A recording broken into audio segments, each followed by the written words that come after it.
Now we're going to shift the physics of walking from the body to the brain. For most of the 20th century, neuroscience held that the brain, the consensus that the adult brain could not generate new neurons.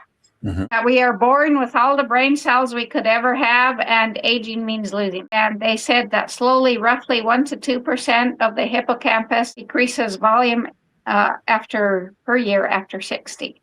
So our hippocampus decreases by 1% to 2% every year. And the hippocampus is the structure responsible for forming new memories. It's responsible for spatial navigation and the recall of remembering where we parked or what we had for breakfast and so on. So its steady decline was considered as inevitable as the graying of hair, which we also know now today, graying of hair is not aging, it is lack of copper. Okay. So in 2011, that got challenged. That theory got challenged by a scientist who took 120 sedentary older adults. He assigned half of them to a walking program of, this is the same Harvard scientist, of walking program of 40 minutes, 3 times per week for 1 year. He had the other half do stretching exercises for the same duration and frequency. And he measured their hippocampal volume before the experiment started and after. In the stretching group, the hippocampus shrunk as expected. In the walking group, the hippocampus grew by 2%. So walking reverses aging. Yeah. Walking for 40 minutes, 3 times a week reverses aging. And it's not, and it used to be something that you would do naturally. Yeah, exactly. And, you wouldn't need to tell yourself, I need to walk to this. You wouldn't need to schedule it. Yeah, exactly. So what drives the growth is a protein called BDNF. And walking increases BDNF production in the brain, and it promotes the survival of existing neurons and the growth of new ones, as well as connections. There is another system that walking maintains after the age of 65, balance, which is not a single ability. It is a real-time integration of vision, the vestibular system of our inner ears, and the proprioceptive system of our joints, tendons, and muscle spindles that detect position and movement of our body in space. The proprioceptive sensors in our ankles and feet are important for walking. They maintain their accuracy through use. So when we stop locomoting or when we put on hiking boots that encase those systems. So case in point, right, when my daughter was training 3 to 4 years ago to become a wildland firefighter, and she had to hike a certain distance in so many minutes with a weight on her back, she wore hiking boots that encased her ankles, and I wore what are called skinners. I can't walk with ankle high stuff. I just cannot. Right. I hate So it. she said, I don't like she it. said to me, I don't think my ankles could handle those. And I was like, yeah, your ankles could. They're made to handle those. Yeah. That was when the greatest rehab of my body started. Was these skinners are made by Czechoslovakia. They're basically sock shoes. There's nothing except for a little bit thin layer of rubber between your feet and the ground. Yeah, and in Mexico we have the huaraches, the sandals made by with leather, and it's just like strips of leather and a thin sole, and that's it. Yeah, and I use that quite often. I want real huaraches because the huaraches I are 2 anyway. So, there was another system. We talked about that, the balance. Right. So when we stop locomoting, when we put ankle-high boots on, that stops locomoting in our brain. Okay. The system decalibrates, and the loss of balance that many people over 65 experience, or even those of us that wear hiking boots that come up above our ankles, is not neurological decline, it's decalibration.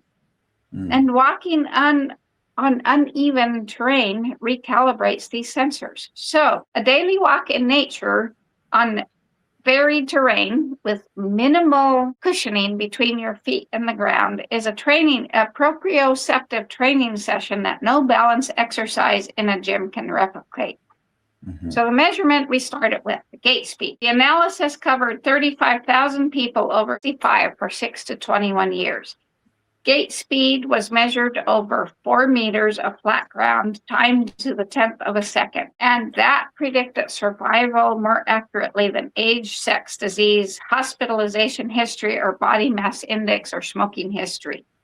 People who walked faster or at natural speed lived longer. And that relationship held across every freaking subgroup. It reflects the integrated function of our entire body compressed into one observable act. Gait speed is our body's self-report on the state of every system in our body simultaneously. Wow. So it is a pump. It is much more than we ever thought of. Yes, it is. Okay, and is that all for walking? That's all for walking. Okay. So now we're going to go into a plant that hits 100 tons per acre, a plant that I grow, but I never knew this. Okay. This plant was documented producing 100 tons per acre on soil so poor that nothing else would grow. It requires no fertilization, no irrigation after establishment, and no replanting for 20 years. And in 2001, it disappeared from every garden center in America almost overnight. And the $230 billion fertilizer industry had nothing to worry about anymore, as well as the $10 billion hay. And this is the story of Comfrey, or Comfrey, however you want to pronounce it. And it starts in 90 AD with a Greek physician who is documenting every plant he could find. He wrote about a species with thick, sticky stems and roots and gave it a name that has stuck for centuries, called symphytum. Symphytum.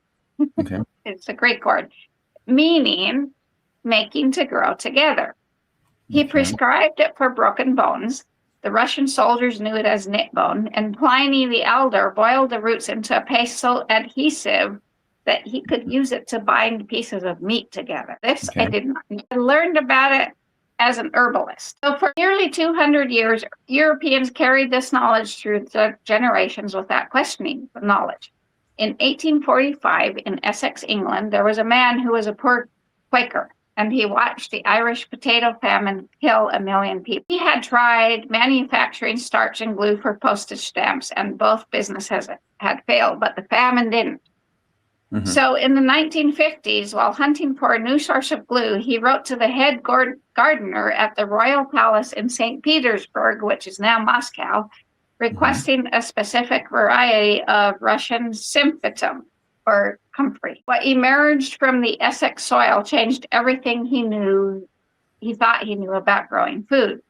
He abandoned the glue business and spent 30 years documenting everything he could about Comfrey because he believed it would prevent the next famine. He was still working on this when he died at the age of 92, and then his family burned every bit of data he had accumulated, and he and Comfrey disappeared into obscurity. And then in 1948, a young horticulturist came across the Quaker story and decided to finish it. So he grew 21 varieties of Comfrey, and by 1960 he had one strain that won, and it's called the Booking 14 or Booking 14, I don't remember. But then he decided not to patent this, much to the dismay of drug companies, right, and everything. And he mailed free root cuttings to gardeners in England, Africa, and America, anyone who wrote to ask him for cuttings. So Comfrey became established globally, world class, right? Became a world-class plant. So here's what made the chemical industry nervous. Fresh Comfrey leaves contain more potassium than farmyard manure. And we talked about the fertilizer, NPK, nitrogen, phosphorus, K, potassium. So the thing that matters most here, though, is that most green manures like alfalfa, clover, and grass clippings sit in a compost pile for weeks before they release anything. Comfrey's fiber content is so low that microbes devour it in 48 days. And I can tell you, I have used grass clippings as mulch, and they will sit for a year before they decompose. Okay. And even then they don't. That's why having a bagging lawnmower was so important to me, because I was composting, I was using the grass clippings as mulch, and they just never decomposed. No, no. And I don't spray. And I grow comfrey, and I know it disappears quickly. I haven't ever timed it. But so comfrey's roots push 10 feet deep into the earth, and they function like biological mining drills, pulling up potassium, calcium, and phosphorus into the leaves as well as water. We're looking for deep-rooted plants that bring our water table. Right now, our entire farming industry is decreasing our water table. We're hearing about the Ogallala aquifer in Nebraska emptying because we're not using deep-rooted plants that bring up the water table. So plant it once, let it grow, cut it at 2 foot tall, and it regrows to full size in 4 weeks. I can testify to that, yes. So you get 5 harvests per season, 20 tons per cutting, 100 tons annually for 20 years from a single planting that costs nothing to maintain. And that is absolutely true. So to truly understand why the fertilizer industry needed comfrey to disappear, we need to go back to the early 1900s when the world was genuinely running out of natural fertilizer as guano deposits, fat poop, was disappearing, right? So German chemists then developed a process to synthesize ammonia from atmospheric nitrogen, and that process saved the world from starvation, while it addicted us to agriculture, fertilizers, and fossil fuels. The fertilizer industry, now worth $230 billion annually, runs on the fundamental requirement that farmers keep buying it. And Comfrey breaks that model. So on July 6, 2001, the FDA issues a warning saying that comfrey for internal use needed to be removed from the market because it causes liver damage. And that's the first thing I learned about comfrey as a herbalist, from an herbalist standpoint.